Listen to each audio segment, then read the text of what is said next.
بیوی کو طلاق کی دھمکی دے، اور طلاق دیتے وہ تو ہے ہی نامرد، لیکن اگر دھمکی دے تو نامردی سے قریب ہے، اور پیر کی جوتی بنا لے اگر وہ، تو معاذ اللہ ثم معاذ اللہ وہ انتہائی درجے کا نادان انسان ہے۔ لیکن بیوی نہ طلاق دینے کے لیے ہے، نہ بیوی پیر کی جوتی ہے، بلکہ وہ تو لتسکنوا الیہا، دل کا سکون ہے۔ میرے عزیز، جنت بھی اس کے بغیر مکمل آپ کو معلوم نہیں ہوتی، اسی لیے تو اللہ نے جب جنت کا ذکر کیا تو ساتھ میں بیویوں کا ذکر کیا، اور فرمایا ہر جنتی اپنی بیوی کے ساتھ تکیہ لگا کر کے تخت پر بیٹھا ہوگا۔ بیوی کا ذکر کیوں کیا پتا ہے؟ وہ تو اللہ جانے اس کی حکمتیں، لیکن یہ ایک تصور ہوتا ہے کہ بیوی کے بغیر کچھ اچھا نہیں لگتا۔ اللہ اکبر، جن کی بیویاں انتقال کر گئی جا کے ان سے پوچھو، جو یہ سوچتے تھے نا کہ بیمار پڑی رہتی ہے مرتی بھی نہیں، تو مرنے کے بعد ان کو احساس ہوتا ہے کہ بیوی کیا تھی۔ اس لیے میرے عزیز یاد رکھنا، قدر نعمت بعد زوال، اپنی عورتوں کی قدر کرنا سیکھو۔ لیکن کچھ ایسے بھی نادان میرے بھائی ہیں جنہوں نے عورتوں کو سر کا تاج بنا لیا، ان کے بغیر تھوکتے بھی نہیں ہیں، ماں باپ کو چھوڑ دیا، بھائیوں کو چھوڑ دیا، معاشرہ چھوڑ دیا، انہی کو سر پہ لے لے کے گھومتے،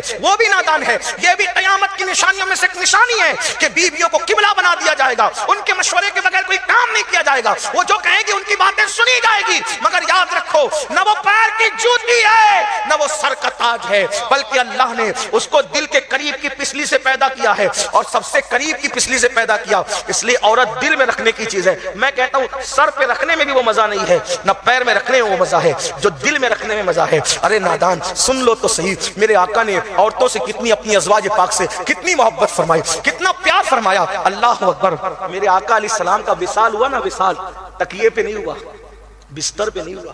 حضور کا جب وصال ہوا تو اس وقت حضور کا سر ام المومنین سیدہ عائشہ کی گود میں رکھا ہوا تھا۔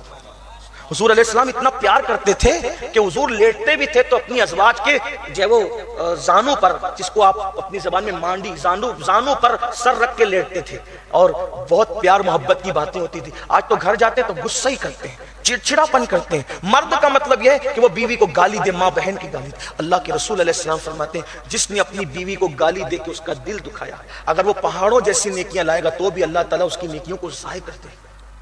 ان پر لعنت ہے جو بیویوں کا دل دکھاتے ہیں۔